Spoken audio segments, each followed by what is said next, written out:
Welcome to the Whitetail Advantage Podcast with your host, Brett Bovin. Thank you for tuning in and enjoy the show.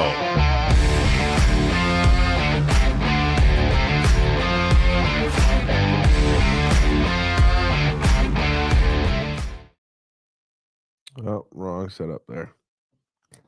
How's it going, everyone? It's Brett Bovin. Welcome to the motherfucking Electronic Campfire. It's Tuesday, March 11th, 2025. I'm a little sick, so I'm just going to be doing this intro for today. And after that, we're going to have Johnny take over. We're going to make it quick and simple. We're not politically correct. We strongly believe hunting and brotherhood is all together. We love the hazing. We dish out for you guys. We expect you guys to dish it out with us. We love it. Sunday's more of a roundtable segment show. Tuesdays is our state-specific show. Today, we're also covering Alberta. We got an amazing guest, Derek, on for tonight's show. We also have a saying on the show. Put your cord in a slot machine. Help us share the show. That's all we ask. Help us grow the show. That's all we ask from everybody out there. Just help grow the show. We want to say thank you to all the men and women in the military for their service. We also want to say thank you to all the police officers, the firefighters, the nurses, the doctors, and everyone out there in public service. We want to say thank you for your service. Now, like I said, today is Tuesday, March 11th. I'm not feeling the best. Tonight we have Derek on from Alberta. I'm excited to start learning more about Canadian hunting. And I invite you all to pull up a chair and sit next to the electronic campfire with us while we dig in for tonight's show. Now, with that being said, let's bring everybody in and let's have an amazing show tonight. Hi, everybody. Welcome to the podcast. Look what I can do. Yeah. I can sit out because I'm sick. It's going to be a great show. As Stuart. Yeah, for the listener out there, my name was changed to Stuart Bovin instead of Brett Bovin. Oh, you did change it. Yeah. Very nice. Very nice. Either one of these three assholes, except for Derek, he's a nice guy. Derek's a nice guy. Where do you? No one else can explain the reference. All right. So Stuart Bovin. Stuart is a character from Mad TV back in the late 90s, early 2000s. And it was a unanimous decision that Brett, his spirit animal is Stuart. Like they are one and the same. So if you hear the whole like, look what I can do type voice, just know that that's really Brett, not any of us. That's Brett. I do also want to make sure that we are known after today's post soon, starting, and this is not a joke. It's not like no April Fool's joke, prank, or anything like that. Starting April 1st, we're going to only be specifically doing our content through YouTube, posts, everything, strictly through YouTube.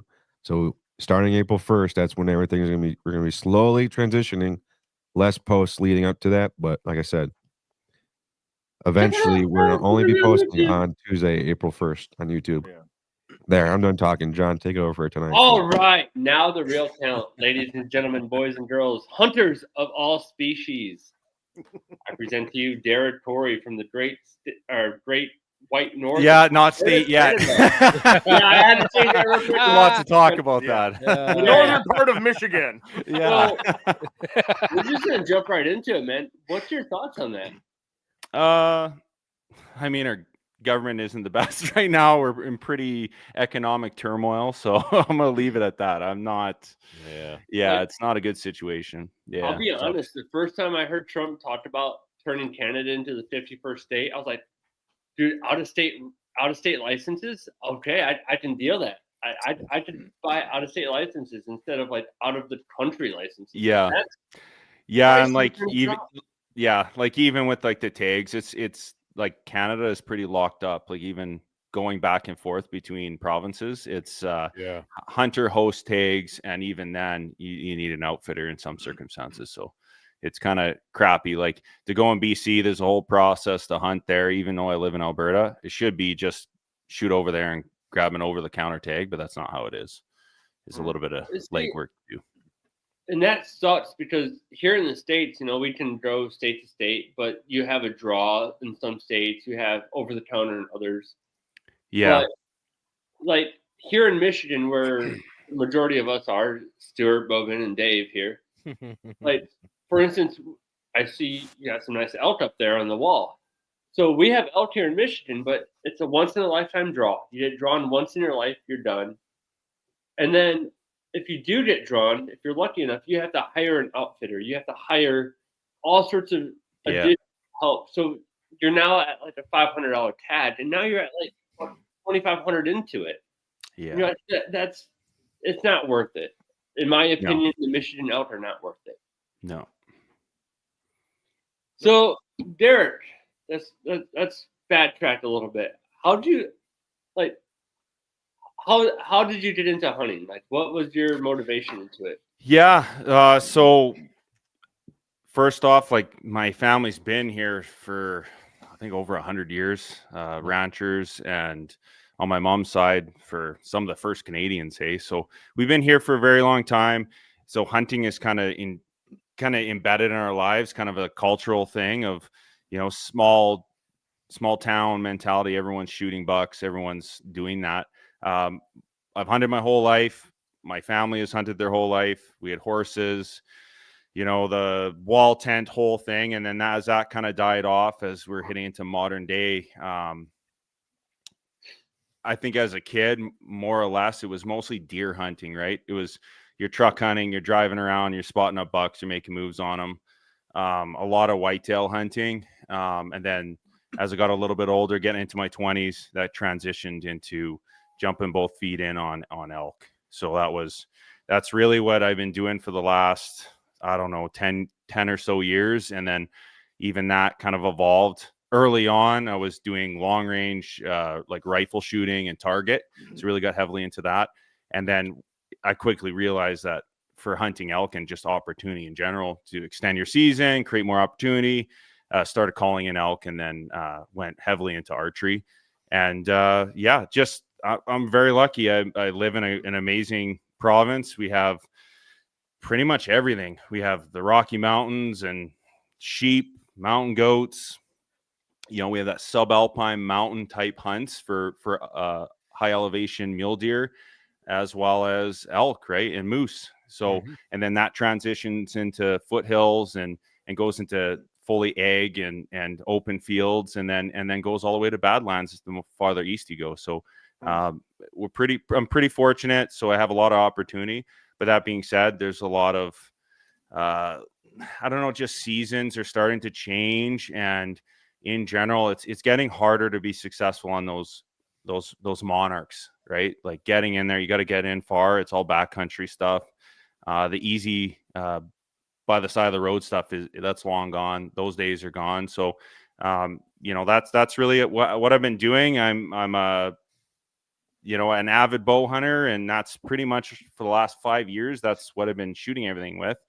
That being said, the kids, they love the big stuff, the guns and stuff. So I've been doing that a lot, getting them exposed. My son shot, well, it's getting to his head a little bit because I took him out first day he's ever hunted elk on his own tag, shot a 6x6 that day. And then I took him out literally the next time I took him hunting elk, shot a huge 5.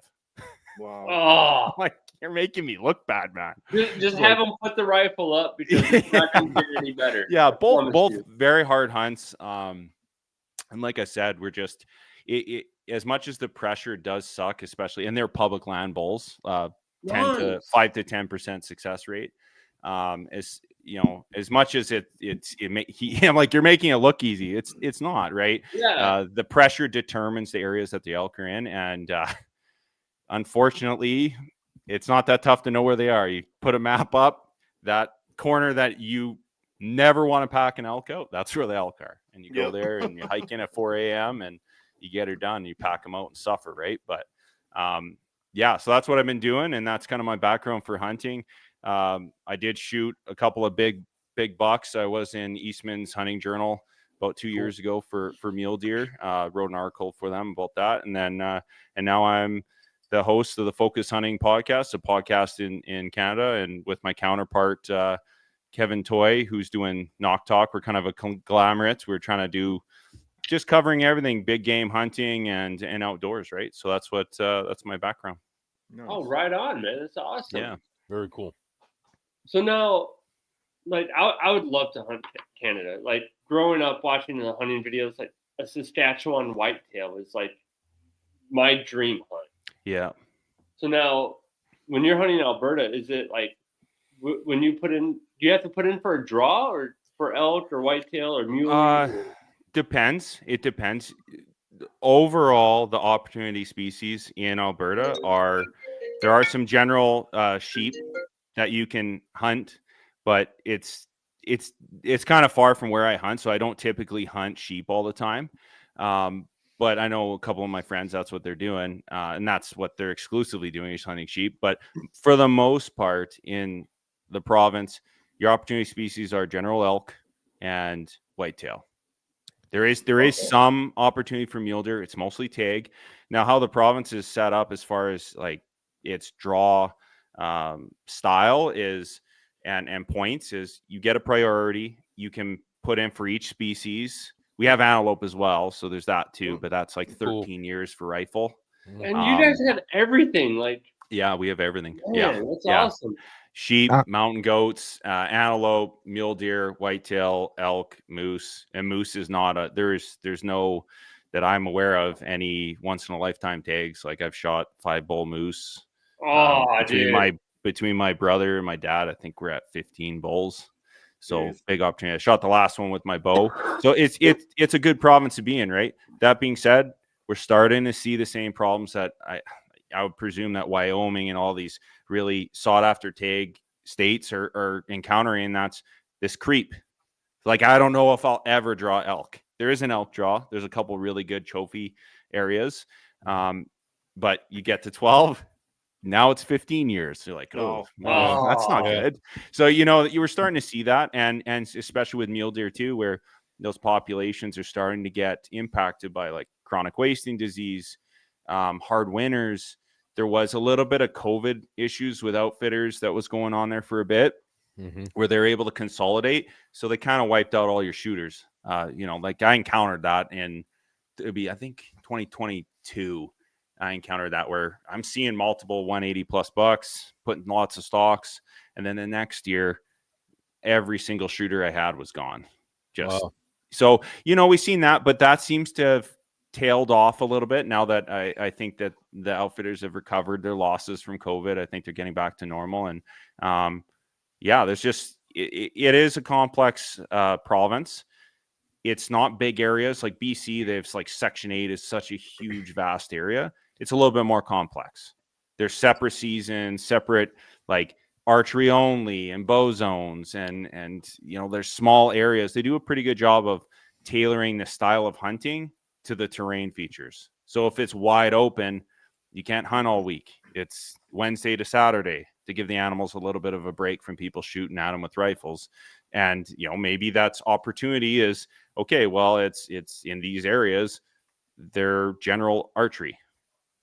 So, there is give and take with that. So we do have some great trophy potential, but it is definitely individualized to the zone inside the province. Hey, John, was that your phone? That was, and I have no idea why it did that. Well, it's usually when somebody calls you and you have. Usually it's called a telephone. I have no idea. All the time. This is supposed to be a professional show. I don't know why it went off. I don't know why it does that. I don't know why Someone called me. Nobody likes me. Look what my phone could do. Nobody calls me. Nobody likes me. That was like the greatest comeback ever. I don't know why it does that. Yeah. It's like, what? Sorry, Brett. I told your mom not to call during the episode. Oh my God. She better not. She's in the other room with me. What the hell? Yeah, I know. Jeez. Oh, I can't walk right for a week now. Oh, I'm sorry. All right. Brett, are you done interrupting? Yeah, you also forgot your fucking segment, you dumbass. All right. So, Derek, I don't know if you've watched a lot of these episodes lately, but we like to do an episode or a segment where it's hunt, fight, and befriend. So I'm going to give everyone 3 animals. You have to hunt one, you have to fight one, and you have to befriend one. Now, when I say befriend, I mean like you have to have a friendship with it, not like Brett means where you have to penetrate it. Yeah. Okay. So, and yeah, the first like few, Brett's like, well, I don't want to sleep with any of them. I'm like, no, they're your friend, man. Like, okay. So I'll start with Squatch, and then I'll go to Dave, and then I'll go to Brett, and then I'll end with you, Derek. So Sounds Squatch, good. Yeah, man. you have a bighorn sheep, a Yep. sea lion, Mm-hmm. and a seagull. Okay. Let's see here. Bighorn sheep, a lion, and a seagull. A sea lion. Oh, sea lion and a seagull. Yep. Ah, jeez. I'm gonna befriend the sea lion. I'm gonna kill the seagull and friend. What was the other one? A bighorn sheep. Bighorn sheep. Yeah. Okay. All right. Yeah. Dave, you ready, man? Mm-hmm. You have an elk, a tuna, and a hawk. So if you guys haven't noticed, it's land, sea, and air theme tonight. Mhm. And their fight, what do they fight, hunt, and friend? Yep. Name them again. Elk, a Yep. tuna, and a hawk. I'll fight the hawk. I'll friend the tuna, and I'm gonna hunt the elk for sure. Mhm. Yeah, that's a good one. Ah, Mr. Bowman, I don't see hunting any of the other ones being worth a damn. Brett, put that up. maybe a tuna. Like I wouldn't mind. Yeah, deep sea fishing might not be bad. Yeah. Put up what Michael put up, Brett. Oh, not hawk tuna. Hawk tuna. Well, damn it, that was Yeah. gonna be Brett. Wait, that's Yeah. just 14, man. Come on. Come on. All right, Brett, you ready? As ready You as I'll have- ever be. Now, I don't want to offend you by any of the other options you've had in your life, like, throughout Those the- I get all- offended very easily, so please. I know you do, Princess. So you've got a moose, a hammerhead shark, and a golden eagle. Oh, Damn, I got some good ones. He actually got Yeah. good ones this time. He left the gerbils and mice and puppies out. I'm surprised. that's because they all Oh, died. Yeah. Brett slugged them all to death. I'm gonna hunt the hammerhead because I don't like fucking water. And befriend the eagle and kill the moose. Yeah. All right. All right. I feel like that's the Alright. only way you could go about it. That's not what I thought you were gonna say, but I thought for a second I was gonna hunt the moose and then fight the Eagle and um, friend the shark. no, the other way around. Oh, you're gonna Flip the fight bird the and the shark hammerhead? around. No, yeah, I don't want no part of that. you don't like. All right, Let's Derek, you ready, brother? I'm ready. All right. So you've got a massive whitetail, you've got a horned owl, Hmm. and an octopus. It's always good when they hear the last one and they know that. You're like, oh, that's gonna be a. I thought you were going to be cool on the guest and give them all like Definitely big game gonna hunt. animals. Gonna hunt the whitetail, Mm-hmm. fight the owl, and friend the octopus because they're pretty fucking smart. right? Absolutely, man. For some sort of gambling ring, Hell yeah, sports brother. betting or Hell something. yeah. Put them in a tank. Hey, there you go. Yeah. Right on. Right on. All right. So, how was your season this year, Derek? It was great. Probably, guys who got kids, obviously anytime your son has success, even if it's on a deer, or he's shooting big balls. That's obviously that's the top. That's the Yeah, no climax of my kidding. season. But yeah, it was actually kind of particularly difficult this year. I've been noticing a trend in Alberta in general. It's very hot. Like that's one thing that I've been noticing is just the temperatures in the early season have been making it very difficult.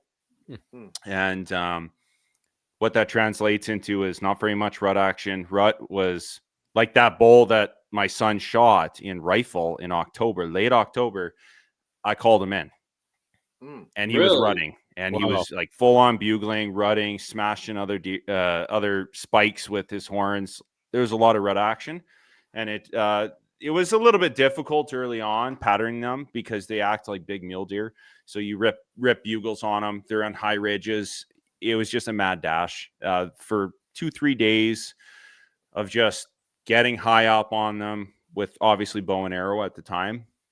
Early September, that's when most of our seasons open up, is like September 1st. And depending on if they're mountain zones, the archery season is pretty tight. It's September 1st, September 16th. And then it's rifle from then on, just opportunity based, right? Just to increase the harvest rate. But in the prairie areas, it's all in foothills. It's September 1st till October 25th. So lots of time to make it happen. But what you see is that early season is becoming pretty difficult. So you're patterning them, and it's just getting in front of them, right? That's so you're putting on serious miles. It was getting to the point where I'd see elk every day, but I was having to get into lighter and lighter weight gear to hunt them like mule deer, where I see them up on a ridge and I have to get in front of them because when they're on the move, they're already on the way out. But yeah, it was a great season. I ended up day 3 calling in a nice 5-point to 45 yards. And it's a crazy story because the way he came in, I was seeing them either in the morning or in the evening. And I didn't see any elk in the morning. So, okay, I know they're walking trails. I'm going to see something late in the later evening, like probably 45 minutes before last light. And I'm getting into that prime time, and sure as shit, coming into these areas. And that's where in Alberta, you have to be pretty cautious. There's a lot of hunting pressure. So they're used to being called at. They are used to being cautious coming in. They can come in silent. So that's part of your strategy. You have to be very quiet when you're coming into areas and then start calling from cover. So that's what I did. And I hear some, I'm coming up to this big opening and I hear some sticks breaking. I'm like, okay, something's moving around. And come in there and I see this nice 5. He's working his way in. He's cautious, doing the old head bob crap where they're up on the plateau. They're looking around, really, really like silent, didn't bugle, nothing. And out of fucking nowhere, I'm looking at this bull through my binoculars, and a bear's head pops up through my binoculars at less than fucking 10 feet in front of me. Just looking at me like, oh my God. So luckily it wasn't a grizzly, but I'm just like, I've been working my ass off doing, 37, 40 kilometers a day, just covering lots of country. And here there's this bear going to crash the party, like fuck everything up. So this bear pops its head up. I'm like, oh my God, just stay calm. I know if it smells me, I already knew I had the wind right. It's going to blow the whole thing up. Had cubs too. So oh my God, crazy. Never had that before. Bull sees me, sees the bears. Didn't, like I was in cover, so it wasn't too critical whether or not I was going to blow him, but he didn't blow up. He just watched the bear, and I just was watching him. And like, as soon as he breaks eye contact from where I was, I'm going to gain position, get into my shooting lane, close the distance, and call them the rest of the way in. And that's the thing. If you are going to hunt and you're going to try and do it on your own more, or you come with a guide, you want a proficient caller in the early season. That's for sure. If they don't have their calls known, and just having that versatility of, okay, like bugling, they're not responding, and they start getting real nervous, to switch gears, go into calf cow calls, have that octave range where you can start doing some whiny stuff and be able to direct them. And I directed him around, and I shot him at 45 yards. It was kind of a weird shot, just coming from cover on a steep slope, having to draw back from full cover and just kind of pop out, shot him broadside, double lunged him, took off running like a freight train. No blood. Took all day. So I shoot this bull. There's nothing there. And in Alberta, you can run lighted nocks. Holy fuck, did that save me? Because he was running, arrow fell out. It was good penetration, buried to the nock. But I was able to close the distance, find him. And big pack out, though. It was, I think, 7 or 8 kilometers to the truck. So on my own, Oh man, all night long. So yeah, I feel like every year I'm just like, I'm reducing my lifespan. It's just like, oh, that was 5 years off it. No, there's another year gone. Like, why do I keep doing this to myself? And you forget about it. And then my kid shoots an even bigger ball. I'm like, holy fuck. well, Ran out of water. My Like, kid is hilarious because he the first year he shot a bull, it was easy. Like, we shot a bull within an hour, got him on the bulls. Like, there was a big herd of about 95 head, and I'm crawling around trying to find the biggest bull, because you see a big herd like that, there's a smoking 6-point in there. So crawling around and trying to find the best bull. We're in the truck 10 o'clock. This one, we shoot it last light, and my kid's like, oh, I'm feeling really good, but I realized we made a mistake. It's like, well, we're going to get it done. We're going to get him out of here. But I don't know if you noticed, but we have about this much water in our Nalgene bottle left, so you better save that shit. oh man, Just so it's good, though. I think this past year was just good to see that hard work, especially if you bring your kids out. It's not all about like, I know everyone wants their kid to have a good time, but it's also a good thing to teach them about the rewards of being uncomfortable. You be uncomfortable. That's kind of your sweet success that you get, and that's the things you're going to remember. It's the hard pack outs. We packed them out all night. My wife texted and called me. It's like, are you dead? It's like 12 a.m. We got out of the truck and we had to double back and then shuttle meet. But yeah, just that season, it was just a repeat. We shot 4 bulls in the last 2 years, my son and I. So yeah, it's been pretty wicked. It's a lot of pressure though, right? That's the thing that people underestimate. You get a couple of years in a row. I think I'm on 8 or 9 years in a row for elk. That's a lot of pressure you put on yourself. You always keep thinking, you're like, season comes up, man, like, did I do enough good? Like, it's like, did I do enough good deeds? Like, please, like, I need this. And you put all this preparation all year to make it happen. And yeah, you don't, until you get out there, you don't know what's going to happen. Right. Oh, for sure. Right. Now, I know, like, you were talking earlier about the whitetail and everything like that, and like how it wasn't really a great season. I know here in Michigan, where we are, especially in Dave and I's area, we had EHD hit hard. Like, we had some beautiful, 150s and up whitetail just disappear early October. Now, are you guys hit with that at all? No, it's all chronic wasting. Okay. Yeah. Now, does that affect the elk herd as well? I don't think it was prevalent in the herds. I think there was a couple military bases that it was, because the population was getting out of hand in herds of, in the thousands, right? And they weren't managing that. Since then, I think it is under control. I think it was only one tested positive. As far as chronic wasting, it's been mostly in that eastern south corner of the province and up against Saskatchewan. That's been the most prevalent. And just like these things that you just can't control, it's just going to slowly start moving across the province, right? So they've tried to control it, but and who knows if it's always been there, right? Like, unless you're looking for it, I don't know if you'd ever see the prion problems unless you're testing for it, right? So it's mostly moose, whitetail, but like I say, it hasn't been that much of an issue in the center core of the zone. It's mostly in that southeastern corner. Okay, right on. Now, what part of Alberta are you hunting? Mostly southern Alberta, southern and center for the province. Are you south of Calgary then, or? Yeah.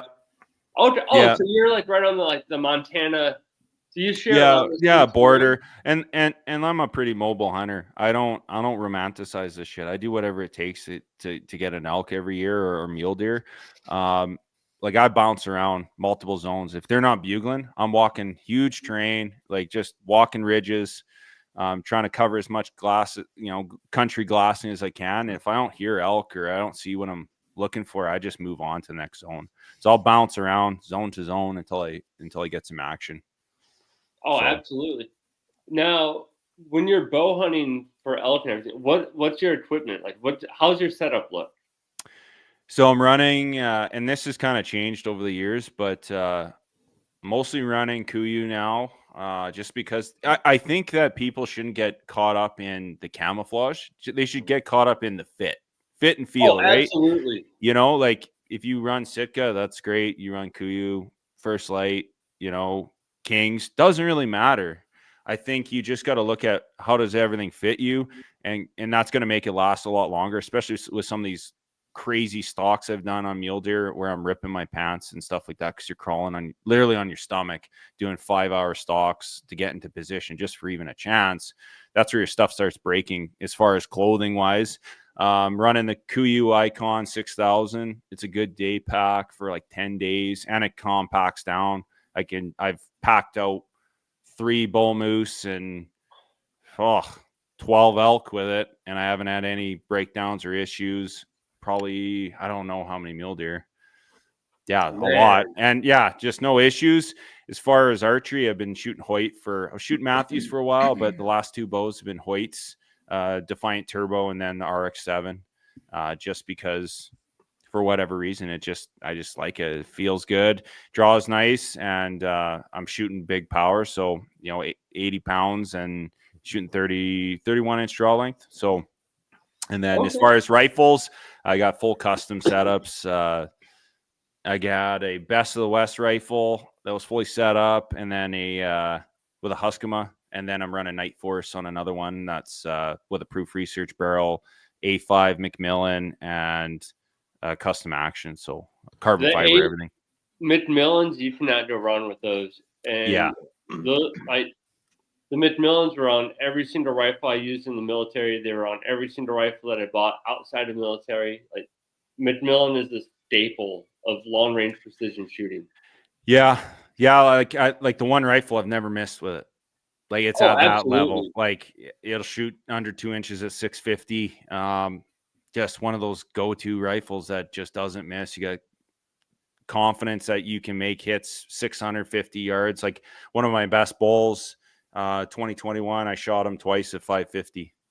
Now, what caliber are you using for that? I like the 30 cals. I'm not really into the 7s. Okay. I have set up a couple 28 nozzlers and high horsepower stuff, but for the most part, I like, just because I like people that ask me about that, I say like, well, if you're hunting deer and you're recoil sensitive or you want the weight to go down, maybe go towards the 6.5s or the 7mm. Mm-hmm. You can shoot elk, but you're kind of underpowered with the 6s.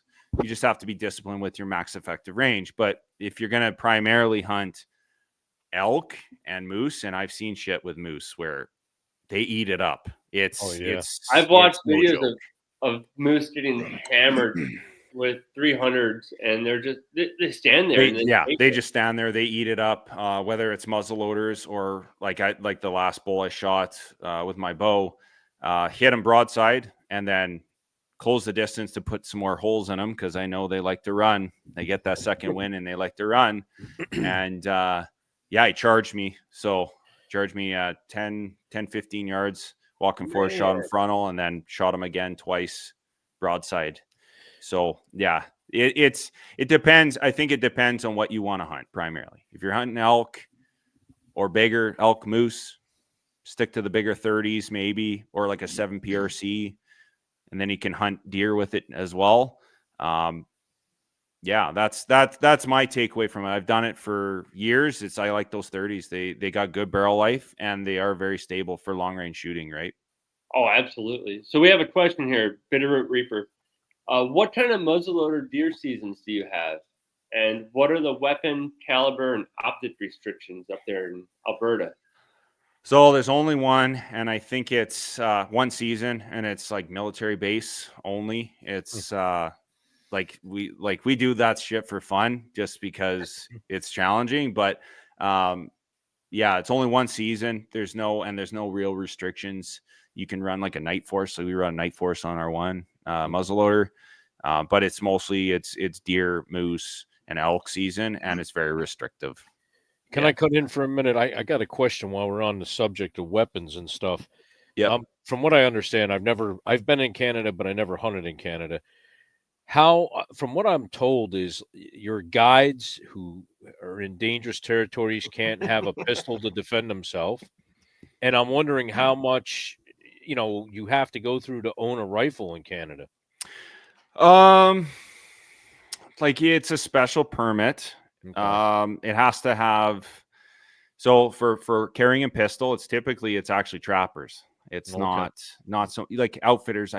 In some circumstances, I think they'd be bundled into that, but that's probably extremely like northern Alberta, Okay. maybe Yukon, Northwest Territories for sure. Right. But it's not typical. Okay. It really isn't. As far as like rifle restrictions, etc., it's just mostly semi-autos that are getting heavily restricted, and it's the Liberal government, and they're just not doing anything about the crime, right? It's just then their response is to further and further restrict semi-automatic weapons. So you can go into any like sporting goods store and just purchase a rifle. Do you have to have a waiting period? Yeah, so we have it's called a possession acquisition license, so a PAL, and basically they do a criminal background check, and you're actually heavily monitored. That's the thing that's crazy. Like they do it like if you're doing the restricted firearms license, you are criminally background checked every single day. Wow. Every single day you have that license, right? Wow. And they can't pull it from you. So, as a hunter, it's non-restricted firearms license. It's not as serious. So it's mostly your bolt actions, your shotgun, stuff like that. Right. Some semi-autos, but again, it's not typical here. Right. Okay, cool. Mr. Bovin. Michael commented, oh wait, that was not the one I'm looking for. He says, is Dave going to hire me to be Brett's ball buster? I think we need to reword that because that makes me come across as not a good person if we understand the background story of this all. So I'm not going to say it because I'm not going to get canceled. That's right. So He's our local 14-year-old, in case you didn't know that follows. Yeah, he's one of our youth listeners. He's our Brett heckler. Yes, that's the best way to describe it. He heckles Brett. He's our Stuart Brasher. Yeah.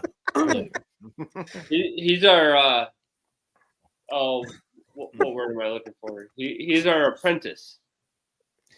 It's my fault. It's my fault. I introduced him again this show. I introduced him to the show. It's my fault. Yeah, I got a question for you, Derek. Yeah. So does your wife hunt as well, or no?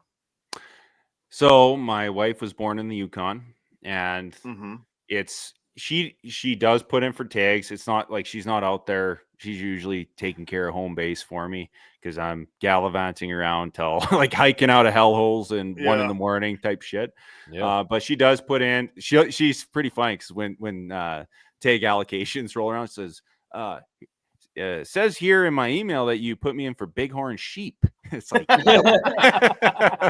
surprise. When you get drawn, we'll just deal with it. I'll carry you up if I have to. But no, she's very supportive, and she's probably the reason why I have this big steep uptick since I met her of getting more animals, more opportunity. Her father is a great hunter. Shot 10 bulls while he was living in the Yukon. Big bulls too, like 60 inches. So just living the dream, right? And then moved down to lower Canada, still in the north, but in Alberta. And so she's familiar with it. It hasn't been as intense. I'm pretty impulsive about it, but that's kind of where I was leading towards. Wife and kids are definitely doing it. So when you're hardcore into it, it can tend to put a strain on the marriage and the family. Yeah, definitely. It just means you gotta fill that piggy bank before you take the withdrawal. So I'm always thinking about that. It's like when you're, it's a good quote. I don't know if it was Alan Brolin from Hoyt, but it just kind of sticks with me of like, okay, I'm picking up the kids. That's bow hunting. I'm doing the dishes. I'm picking up shit. That's bow hunting.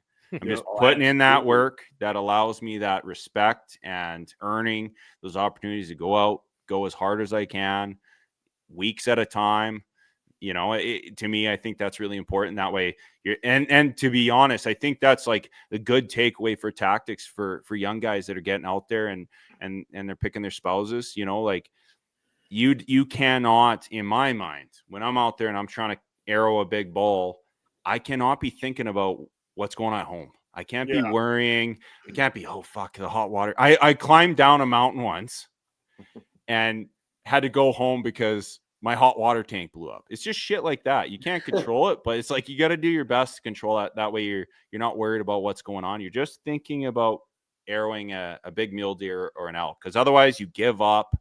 You start hiking before it's dark, and you just have too many distractions, right? Yeah. And also with the kids, it helps when they're into it. Yeah. From personal experience. Yeah. It's not something that's common in the youth. I think if we want to survive and continue hunting, we're gonna have to get them as involved as we can. So that's why I get my boys in there and I tell them, like, hey, get on that stair stepper. This could suck, right? It could be easy. We could be lucky, but if we want to have that inevitable success, we're gonna have to work our asses off. And like his first elk, that's what it was. He was like, oh man, we're seeing bulls. Like, we got to get real high up on them. Like, yeah, like this is where everybody fails. They don't go way harder than you need to. Like, we got to climb up there, get in front of those elk. And that's how we're going to get that success. Everybody else is snoozing in the truck or screwing around. Yeah. It's shitty out. We're going to get an elk. Yep. Right on. Yeah. All right. So when you're out hunting, you do a lot of and we got a question there from Bitterroot. Oh, yeah. Okay. So Bitterroot. So follow-up question: can I hunt with a muzzy during rifle season? Yeah, I believe so. Yeah, it's not something I see though. Okay. Not something that I really typically do. I'm pretty opportunistic. I'm not like a bow hunting purist that's hunting with a bow in rifle season. I don't screw with that. I think I'm trying to be the most efficient hunter as I can, and that's I'm breaking out the long range guns if I have to. Yeah. Nice. Now so I'm assuming you hunt a lot of public land. Yep. And is that like really high pressure? Yeah, it is. And not just with hunting, it's recreational activity. I think that's something that people don't consider. That's why I say, like, if you're going to hunt an area, you got to get in there early. If there's a long weekend where there's a lot of dirt biking or ATVing, you got to know what that impact is, because that will affect the movement of especially elk. Elk are very sensitive to it. Mule deer, not so much. If you find and locate a big buck, like, they're going to stay in there. It's just, like, if you're coming to hunt and you're in that semi-break terrain, like foothills, rolling hills, kind of open fields with timber, you really have to have your shit together with your stalks. You could blow it and that's it. You before you even get into your season, you have to get in that mindset of, I'm giving it 100%. Day one. I already have my expectations in my head of the level of buck that I want to shoot. Too, with getting into field judging, so understanding how to bracket different typical frames, and outside the ears, good fronts or good backs. Always choose good fronts. Having some sort of idea of what you want to accomplish, because if you don't, and you don't take it serious on your first stalk, you're going to blow them up. And how those animals respond in Alberta, and especially in public, boom, they're nocturnal. They feel that pressure, nocturnal. And then that's what you're dealing with for the remainder of your hunt, is you're just seeing less and less, and you're going to have to start hunting in thick timber. And it's more like a slow stalk. You're walking trails slow, taking advantage of the wind, and hunting them in thick timber. Right on. All right, we're going to take a quick commercial break. Stuart, go ahead and play the commercials, and when we get back, we will pick this right back up. We're going to commercial now. Guys. Hey, go ahead and season your meat with something great. Try Flavors of the Forest raw garlic dust, made with only the finest ingredients for the finest wild game. Go ahead and use promo code Whitetail to save 15% on your next purchase. Go check them out. Hey guys, how are you? It's the Squatch from the Whitetail Advantage. Hey, listen, have you guys tried rec broadheads yet? Well, if you haven't, you're really missing out. I've been shooting rec now for over a year, and I'll tell you what, they fly straight, they fly true, and they're deadly, deadly on a deer. You can get the HXPs, you can get the FX4s, or you can just get the regular HPs. Guys, take it from the Squatch. The guys here at Whitetail Advantage, you can't go wrong with the rec broadheads. If you tune in, you watch our show, you can use the discount code for rec, WA15. And that'll give you 15% off your purchase. And you guys tell them that the Whitetail Advantage and the Squatch sent you. Thanks so much for watching. Stay tuned. The show's going to be great. Squatch out. Hey, you guys have a passion for the outdoors? You faith-based and love bow hunting? Go check out Bow Addicts. It's BOWADX. Genesis 27:3 says, take your bow and a quiver full of arrows. Go out into the open country to hunt some wild game for me. While we all love to go out and hunt wild game, we'd love to also wear it and represent what we believe. So go check out Bow Addicts and use promo code WHTADV10 to save 10% off your next purchase. That's WHTADV10 at checkout. Tell them the Whitetail Advantage crew sent you. All right, we're back. there was our crazy commercials. Brett, go ahead. Pick it up, brother. I just want to say something. First, you're doing an amazing job hosting the show tonight. Thank you for picking up for my lazy, sick ass being a pussy. So thank you. I really appreciate it. You're doing a great job. Well, thank you, man. Thank you. I think it's like your third show you've hosted. Yeah. Yeah, you're doing a lot better than what I've done. So I do want to say, though, the position that we're at right now, I do want to say with Whitetail Advantage, we have teamed up with XOP, and we couldn't have done it without Dave. Dave spearheaded this, and he got in contact with them. This sexy dude in the middle. Well, I wouldn't say sexy, but somewhat sexy looking dude. No, he's sexy. He's sexy. Who's Dave? Who's Dave? I don't know who Dave is. This PSE mobile person. I think it's pronounced PSE Mobile Hunter. Oh, that's his real name, Dave? Oh. I think so. Hey, PSE Mobile, why don't you say something real quick? Throw you on the spot. Oh, okay. No, yeah, we teamed up with XOP finally. It's been a long time in the making. No, we've been working for a while to try to get with XOP because I'm a huge supporter. I run all their gear, and with the thanks of Byron, he's able to hook us up and get us in with these guys who make, in my opinion, probably the best climbing for mobile hunting gear out there for the buck. I mean, you can't get anything better for the price. It's just top quality. Just can't beat it for the price. So I'm happy that they're on with us, to be honest. It's pretty awesome. Good team. Yeah. It'll be good for them. For sure will definitely be good for them, and then they're going to be good for us. It's a good match. Yeah, looking forward to it. Yeah, I'm excited for it. For the price, it can't be beat. But yeah, you can't. And just to deal with those guys, all in general, just everybody there with XOP is just phenomenal. The quality of their X2 steps, like I've messed with those, and I've messed with steps that are a lot more expensive. And you're like, man, now don't XOP, please don't. But I could see them charging a lot more, and still they won't. I would still pay for it because the quality's there. They won't. But no, and that's the best part is that they're not going to break the bank for you to go out and hunt. They got some, their super lightweight stands, that are in the 4s, but it's still under a lot of the, like the Beast and some of the other stands out there, They're making it so that the everyday person can go out, they can mobile hunt, yes, they can be successful, and then still be able to buy a beer at the end of the night. Yeah, and their stuff has lifetime warranty just like everybody else. So, and I even pitched an idea to Dave. I don't think anybody out there has came up with the idea that I've thought of. No, the lazy boy stand. Oh boy, no. I haven't seen anything on the market, and I think it'd be hard to make, but I think it's possible to do. Oh yeah.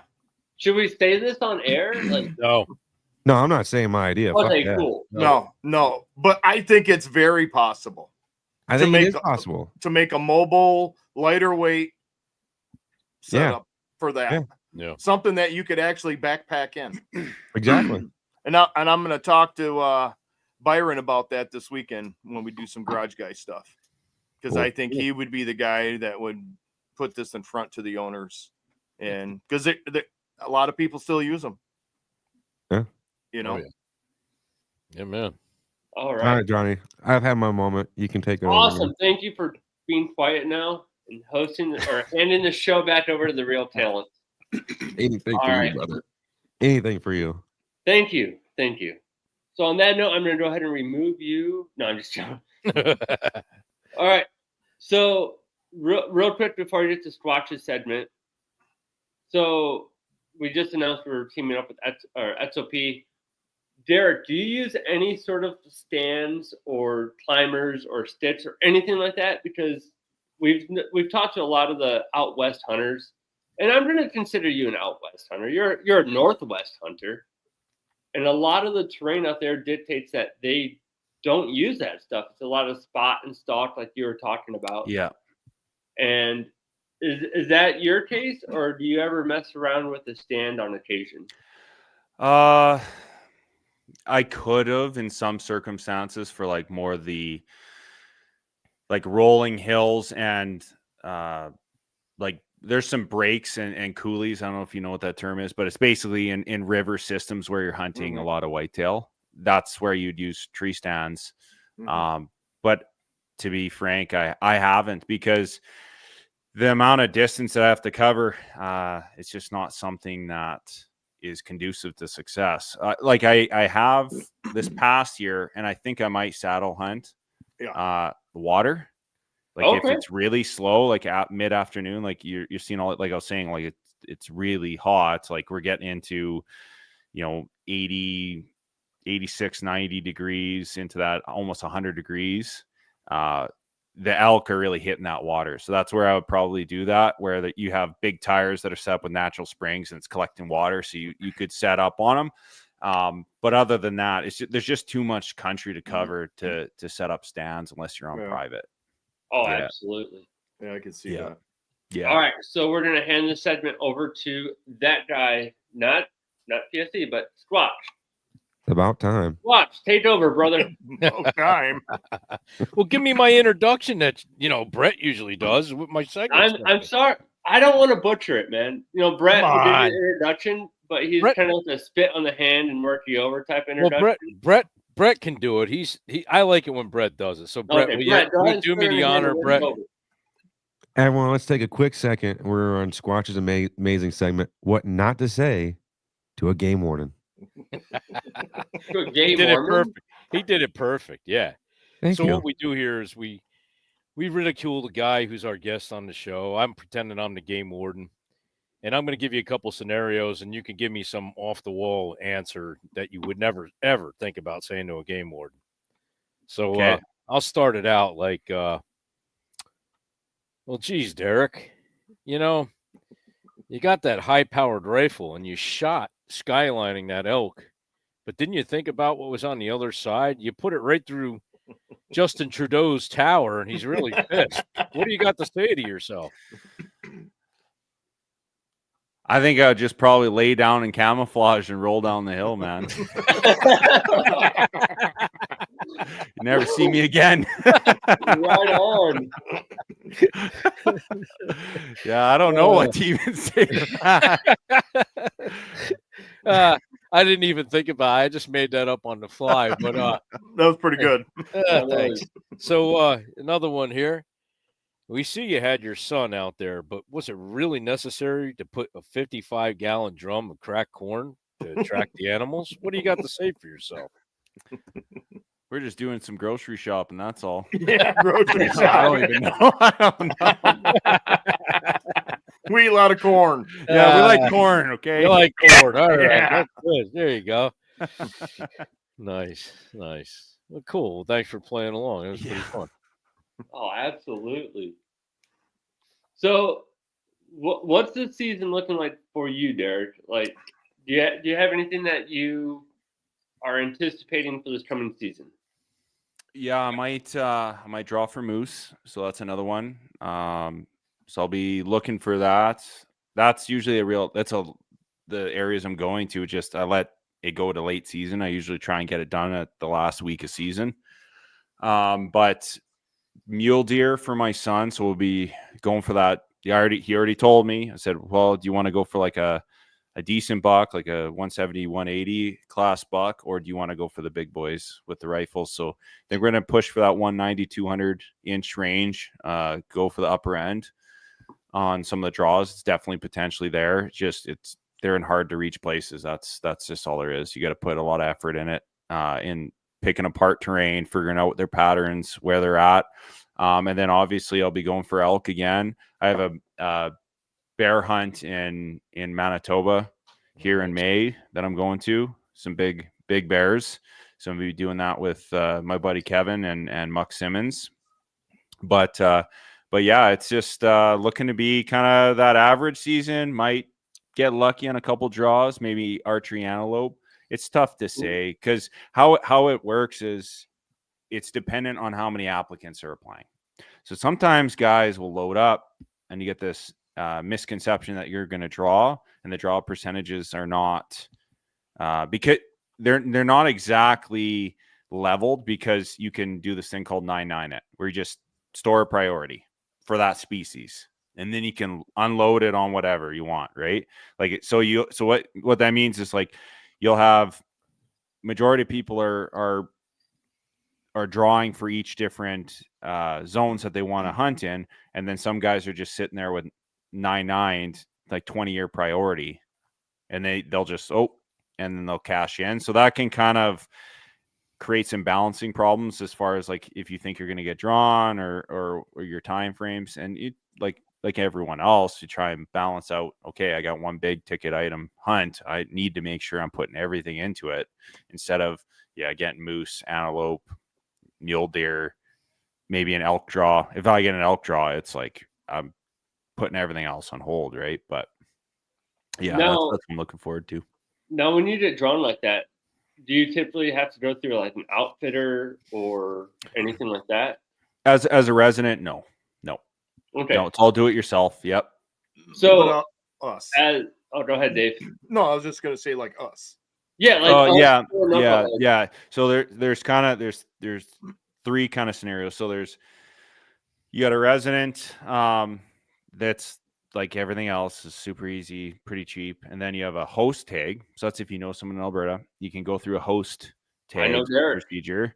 And there's alien and resident of Canada. So if you're a Canadian citizen, it's a little bit cheaper. And then if you're an alien, then it's just the prices dictate that. So you're looking at, I think for a resident that's host hunted, so like a Canadian that's coming in to hunt, that's $250 versus an American to come in on a host hunt, that's $350.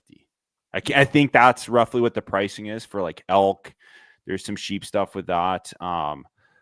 And then for everything else, I'm pretty sure your best bet, though, if you want to hunt mule deer, it's going to be outfitted. Yeah. And typically the real big stuff has been coming from like the Red Deer and North area. So that's like north of Calgary area. That's where the big stuff has been coming out of lately. That's kind of like in Alberta, that's a renaissance of hunting. Everyone's going farther and farther north.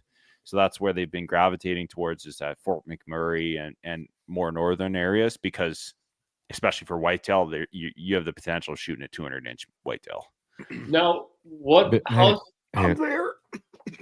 Bitterroot commented, I listened to the FHP podcast with Muck and Manitoba Bears on my way home from work. I like the fact Muck is Leo, nobody knows, is law enforcement officer in Regina.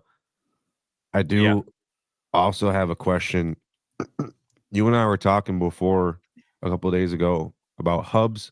It's like a version of like outfitters, I think you said. Or I can't remember exactly the word you might have used, but something along those lines.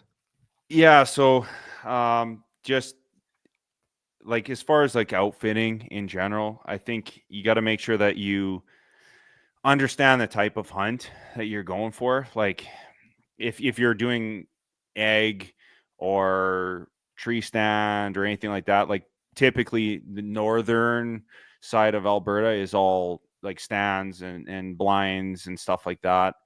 There is going to be a lot of like trail cam action in the more northern areas. Southern, it's not so much just because the amount of activity. It's you're more paying for the opportunity with the tag with that in the southern areas because they are draw. So you typically have good trophy quality in the south end. But like I say, there's big bucks everywhere here. It's just depending on how much time you have to get it done and the weather conditions when you get your outfitted tag. So normally, like if you're outfitting for mule deer in southern Alberta, it's usually, that later season stuff into the peak rut. And then northern areas, it's just the full season, like Big Tine Outfitters. Blakey's great. I think Blackhorn was another great outfitter, especially for whitetail. In the southern area, there's Three Rivers and Trust the Land Outfitters. Seth, he's another great one. You can't go wrong with those outfitters. I know they produce big bucks. Like, I don't know how they are to hunt with, but they shoot big shit, right? In the 200-inch range in some cases. Man, that's why. Yes, Dave, go ahead. So what are the ruts like there for the different animals that you have? Because I'm assuming your whitetail rut is going to be way different from ours. Yeah. The time periods. Oh yeah. It's highly dependent on the weather. Yeah. You have a cold front come in that can initiate the rut. That's how it is. I think typically for deer, you're going to see your opening day, your first week, you're going to see a lot of big bucks hit the ground, like for rifle. And then it's like your last week in that November range. It depends. It kind of fluctuates. It's highly dependent on cold fronts that are coming in. Like you could have, the one year I shot a nice, he was a 5-pointer because he broke off his other horn. Oh, jeez. Not a 10-pointer, it's just 5 because he broke off right at the main beam. But we looked over like 100 deer, like they're moving in the river bottoms. They're just scent checking, right, on the move. Yep. So you can get those rut fests that are just absolutely insane, and it can get shut down by, like I said, the earlier is the Chinook winds come in, blow a lot of snow away. That unlocks a lot of the elevation that they can go back up and hide in different areas in timber because they're not pushed out by snow. So that's really what's moving them around, is that snowfall, getting them down low. In the egg areas, again, it's just dependent on getting them out of those coulees, right? Getting them to breed those does that are in that area, and in the private areas that are really hard to get permission. They hang out in there, they breed those does, and then they start going on the move. And that's really that last week of November is really good for that. Okay. So now, how does the seasons break down? Like when does the first season start, and what is it? So typically here in Michigan, it starts off with archery and the rifle or shotgun. Yeah, so that's the same thing here. So we have a spring bear and then a fall bear season, and it's so diverse in the time frames and weapons. It's dependent on the zone.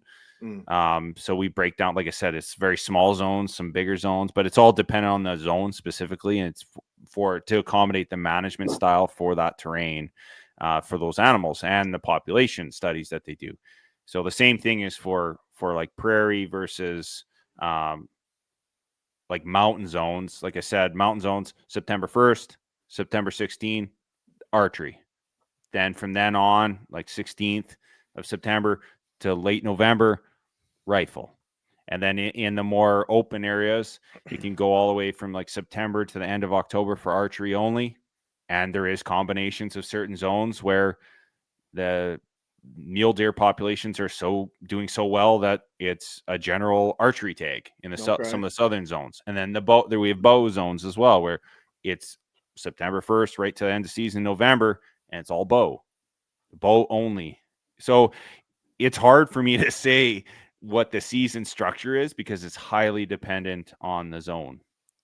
And then whitetail is general, but we do have the archery seasons in there, and they're usually stacked together. So like usually the mule deer season is stacked perfectly with the general elk and whitetail. They're all kind of the same, like as far as your time frames. You don't have segments versus species unless it's a draw zone. So it's kind of complicated, but you go in the regs, you break it down. It's pretty simple. There's a couple good apps that are out there as far as like iHunter or Onyx Hunt. It breaks down the seasons, depending on the zones that you're going to be visiting and hunting. Yeah. Okay. All right. Thank you. All right. So, Brett, you're going to have to help me out with this. So, we're going to start wrapping it up here. We're going to start moving into the rapid fire questions, unless you three on top have any other questions. No, I'm good. No, he's pretty much answered much exactly what I asked. So pretty much broke it down. This has been our first international podcast, which is pretty awesome, man. Yeah. I do ask real quick, Right on, man. did we discuss how much a tag is? No, we have not. No. How much is a tag for someone from the States that want to go to Alberta? It depends on the species, but it'd be like it's if there's a host. So if there's a host, you're looking at 350, 250 to 350 with a host, and then there's a host license that you'd have to buy with whoever's hosting you. Okay. And then you're kind of constrained to the areas of permission or public that you want to hunt with them. And then it's outfitters. And that's typically, I think, some of the more coveted tags for good trophy quality, where you're looking at, 180 inch buck minimum size to 180 to 200 inches. You're looking at 8 to 10K. Yeah. That's about right. Yep. Okay.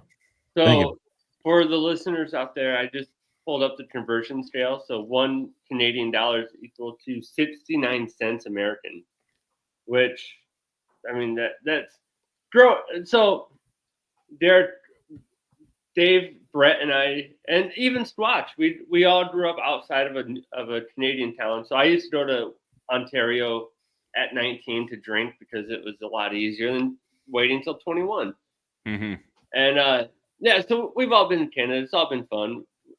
It was always like a 1-to-1 ratio. So I mean, it's not unrealistic to be able to go up there to Canada to hunt. Like it's not going to break the bank any more than an elk hunt in Colorado or something. No, it's just dependent on the trophy quality, really. I think that's really what the risk is what level of buck that you want to go with. Some of the outfitters are very serious and they do have a good track record, and you do pay a premium price for that, right? Absolutely. You get what you pay for. Yeah, exactly. And now that we have a host, like Derek, if I was to put in, our best friend Derek. Yeah, that's right, Derek. We go a long way back. Yeah, you gotta remember that. Johnny's looking for a single sister, so. Well, I'm looking for a good hunting buddy. Yeah. In Alberta, specifically, Southern Alberta, specifically south of Calgary, Alberta. Yeah. But no, man, this has been one of the funner shows that I've had, and I've learned so much. And I know everyone listening has, and I know Watch Dave and Brett had. I mean, Brett's new to hunting. I don't know if everyone knows that. He sits in the woods, but he doesn't hunt. So he's learning a lot too, guys. So I think a lot of people are kind of educated on that hunting in your area is more of a zone base. Yeah. That it's just not like a bunch of federal land that you can just go and hunt here and do this and do that. You're basically by zone. Yeah, and Southern Alberta is highly private. Yeah. So there is some like wildlife refuge areas that you can hunt that are just crown land is what we call it, and that's like your federal public, right? But you want to hunt there? Well, so does everyone else. I was just going to say, and they're there. There's so probably hunted hard. Yeah.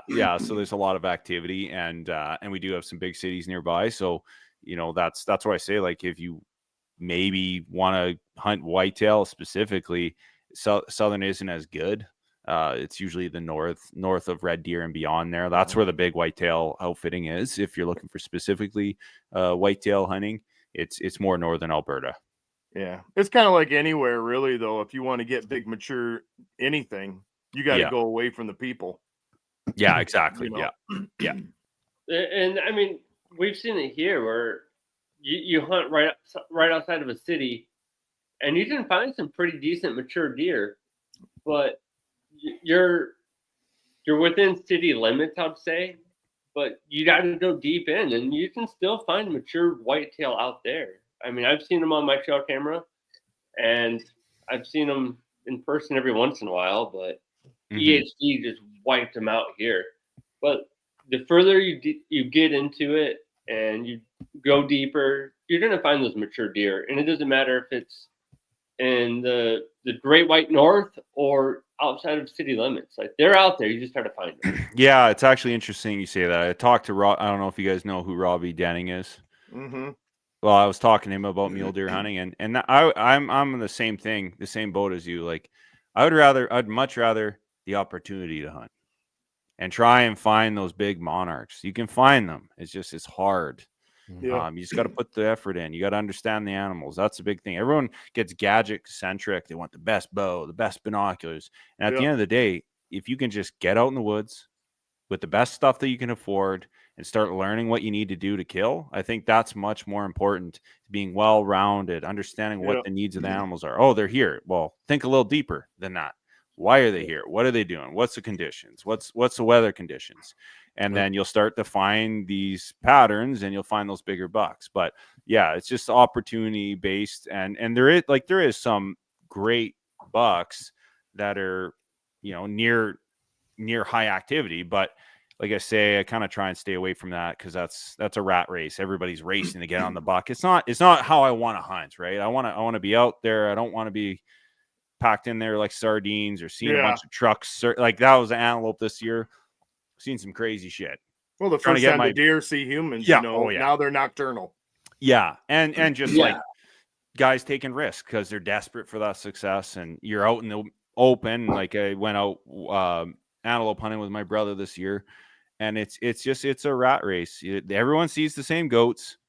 They rush in there on them, and guys are taking wild shots 700 yards and missing, airballing, and then the goats are running around, and it's just not as much of a immersive hunt, right? It's not that good feeling like, oh yeah, like I went out, targeted an animal, put in a good stalk, and got it done. It's like, no, I'm just run and gun shit, and it's just not as good. Hey, Derek, there's a quick question. I don't mean to cut you off, Johnny. Is there grizzly in your area? Yeah, absolutely. Yeah. That was a question from Daniel. Yeah, and we're starting to hunt them. It's selective though, so they have to have a dangerous encounter with humans, and then they get sent out into a lottery draw for that animal just to selectively target them.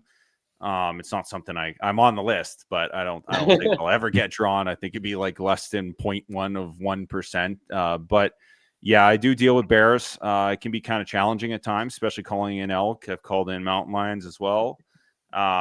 You just have to be conscious of it. If you're in the mountain areas, if you continually call, you're putting your life at risk.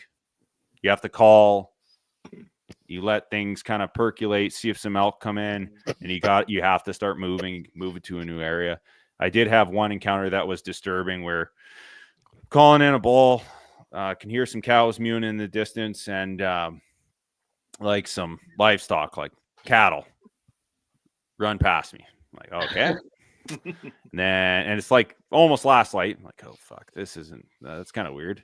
And then a grizzly ran past me at 45 yards. Oh man! And I'm like, that's not great. Okay, well, it was running away. Maybe it smelled me, and then it's screwing off. Trying to make a move on the elk. I'm like, oh, this isn't great. Like, I'm kind of thinking about it again. Okay, and cattle are running back. Like, time to leave. The bear was coming back, and I'm hiking out of there. I'm just hiking my guts out in pitch black, and kind of stumbled, like just on the ground. Something rolled my ankle. Lovely. A half-eaten moose head. There's a kill nearby, and there's bears everywhere. And in that area, I called in, I think 6 or 7 black bears as well. So they're definitely there. In the one area that I hunt elk, I feel like maybe I caused this to happen. I don't know, but calling in for elk, and I'm pretty aggressive caller. And there was a guy in the area that I was hunting. I think it was that earlier that afternoon, he had an encounter with mountain lion, and it was uncomfortable, like following them for 15 minutes. So it is an element. They're there. You're going to see them. The longer you hunt, the more likely it is. It's just, you just got to not think about it when you're hiking out at 1 a.m. with elk on your back. I bet. Just don't think too much about it. All right, so we're going to move on to our rapid fire questions. We're going to wrap up tonight's show. So, Darren, got about 9 questions to ask you here. Yeah. All right. So, besides hunting, do you have any other hobbies or interests? Oh, I like fly fishing. Nice. Yeah, All right. yeah, like getting into that. My father-in-law got me into that.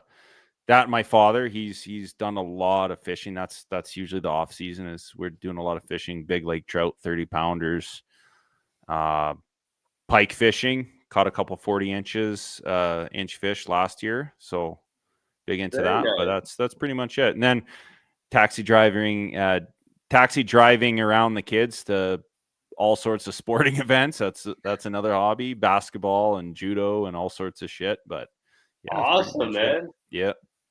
All right, so now, what wild game animals on your bucket list to hunt? I mean, you have everything in Alberta, so you don't really need to go anywhere else, it sounds like. But if you could hunt one animal, what would it be? Ooh, that's a tough one. I think it would be Yukon or Alaska bull moose, Cool. and like the real big stuff, or bighorn sheep or desert sheep. Yeah, I think that Cool. sheep with a bow. But I could probably do that here. That's a really tough one. It's too many to choose. I would say bighorn desert sheep, just because, or stone sheep. Okay. Stone sheep. Yeah, that's what I'll go with, stone sheep. So now that's going to lead into, if there is one wild game animal that you could eat or try for once, what would it be? Holy shit. Woodland caribou. Oh, nice. Yeah. Yeah. Nice. Yeah, because my father-in-law hunted caribou and he said it was the greatest thing ever. Caribou is Wild good. game ever. Yeah. I've had caribou. It's very good. Yeah. All right. So now typically we ask, our stateside guests, what's your favorite state to hunt and why? But have you ever hunted in the States? No, I haven't. Nope. So what's your favorite? So have you, I just I'll word it this way. What's your favorite terrain to hunt in Alberta? Probably that subalpine or more like the breaks in between agricultural and like foothills. I think that's the most conducive to success, just because with mule deer, typically you have some advantages as an archer. You have some terrain features to cover your tracks, and the wind is, though unpredictable, there is more diversity in the wind current, so you get more of the thermals and that type of currents of wind, so that's conducive to success. There's a lot more cliff terrain that you can come over top of them, so you glass up big bucks, you shadow them, you let them bump beds twice in the afternoon, and then you make a move on them by 11 to 12 o'clock. Nice. And that's the terrain I like, just because there's elk there too, right? So absolutely. Now, out of all of Canada, and I'm going to throw the U.S. in, even though it's subpar of what it sounds like Alberta has, but where would you like to hunt? Like, if you could hunt one spot, where would it be? Probably BC for elk. Oh, yeah. Next level. Yeah, next level. Awesome. Yeah, my buddy Kevin, he shot a 380-inch bull with his bow. Holy oh my god! Dang. Yeah, that's my dad. My dad did with my grandfather, shot a 400 and holy crap! He was 331 inches before mass measurements. Oh my god! So I put him at right around that 402 range. You'd have to build a pole barn to put him in. Yeah, the mounts. Dude, that's where you yeah, it's kind of a little bit difficult to put them on the wall, so find the right spot for them. Yeah, but that's old time stuff. Oh, yeah. that's like Typically, yeah. you don't see that in Alberta. We just don't have, I think, the same ecosystem to support that. So, a big bull in Alberta, you're looking at your 340 or 350. In some cases, there are some 400s out there. Like the world record was shot in Alberta with a bow, the one before this one, and it was in the 442 for bow, I think. Wow. But That's wild. once in a lifetime, like shit, like the guy had been shooting big bulls, but nothing like that. And then this thing walks out. It's like a freak, right? Oh yeah. Yeah. All right. If you could pick anybody to go on a hunting trip with or share a campfire with, who would that person be? Oh. Please don't say Brett Boven. He's taken.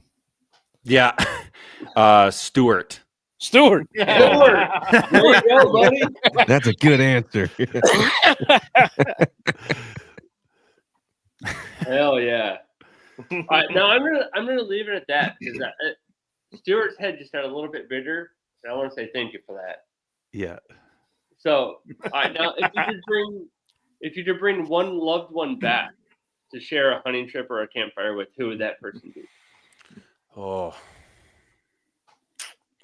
Either my dad's friend Gary to teach me how to shoot a bow even better because he was 8-time unlimited target archer champ. Oh, nice.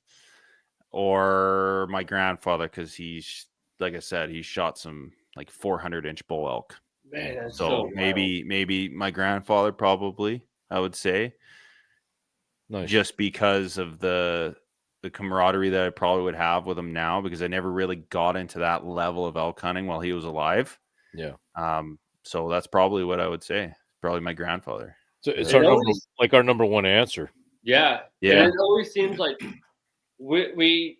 us as this future generation of hunters, we always miss that milestone with our grandparents. Like we're like, man, I was so close. Like I wanted to do that with them. Yeah. And I think that's just generational. Like their grandparents felt the same way about their grandpas. And then I honestly feel like that's how it goes. And that's what keeps this hunting mentality and lifestyle going. Yeah. Yeah. Yeah. And that connection between, my kids and now they're doing it. I think that's probably what I would choose. And just seeing the difference between the way they hunted with horses and that level of adventure and to what we're doing now, it's a big difference. So that's probably what I'd say. Oh, for sure. All right. Final question. What do you think we could do as fellow hunters to help improve the hunting community? Oh man. I think be a little bit more supportive to youth hunting. I think guys don't want to give up their spots. Yeah, for sure. But I think getting you can share your spot with your kid. Yeah. It's a big inconvenience, but it's going to pay off. Like, who do you think all your mounts are going to go to? If they don't care, they're going to go to the landfill, right? They're not going to have those shared experiences. And potentially, I see it. We're a couple governments away from, the feel good measure. Oh, hunting it's bad. They're killing, it could all end, right? So I think it's really important. Get your kids out there, get them hunting, get them uncomfortable. We live a very squishy, soft life. Yeah. It doesn't really have anything anchored in reality. And I think get them out there. They understand what it means to harvest an animal, have an experience that was uncomfortable, but with a big payoff. I think that's the future of hunting. I think that's what everyone needs to be doing. Or, maybe it's not even your kid. Maybe, take your nephew or your niece out hunting, get them exposed, maybe out fishing. Who knows? Something like that. I think that's the future. And if we don't do that, then no one's going to continue doing this, and they're not going to fight for what we believe in. You got to teach them.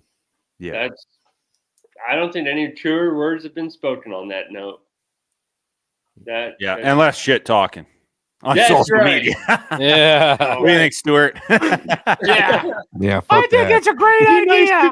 Oh, look what I can do. I should stop that stuff right now. Don't make fun of me.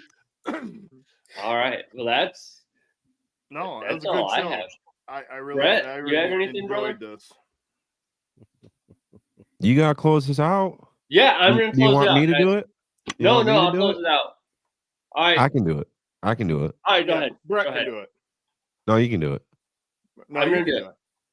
All right. Derek, I just want to say thanks for coming out. Thanks for being our first Canadian, our first out of country, dude. Yeah. Round of Love applause. Love that. Yeah. Love that. Dude, Numero awesome uno. show. Yeah. I'm seriously thinking about going up to Canada to hunt now. Like Alberta seems like it has fucking everything. Like that's all you need. Like Alberta, Oh yeah. fucking moose, sheep, whitetail muleys, moose. Yeah. Oh, Derek, I will see you up there next season, brother, for Yeah. sure. Yeah. All right, guys, I'm gonna go ahead and pull everyone out of here. I'll end the podcast, and I will see you guys on the next time. All right. Yeah. All right, guys.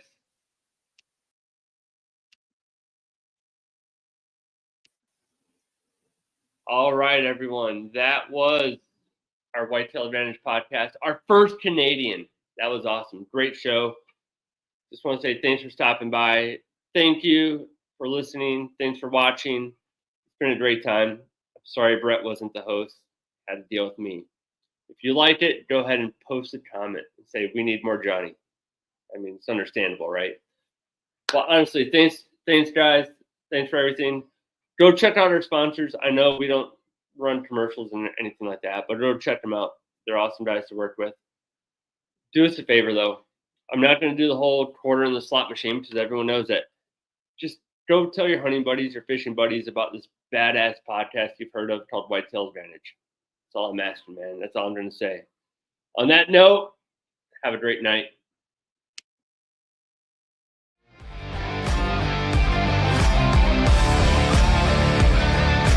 Thank you for tuning in to another episode of the Whitetail Advantage Podcast. We hope you enjoyed the show, and we will see you next time.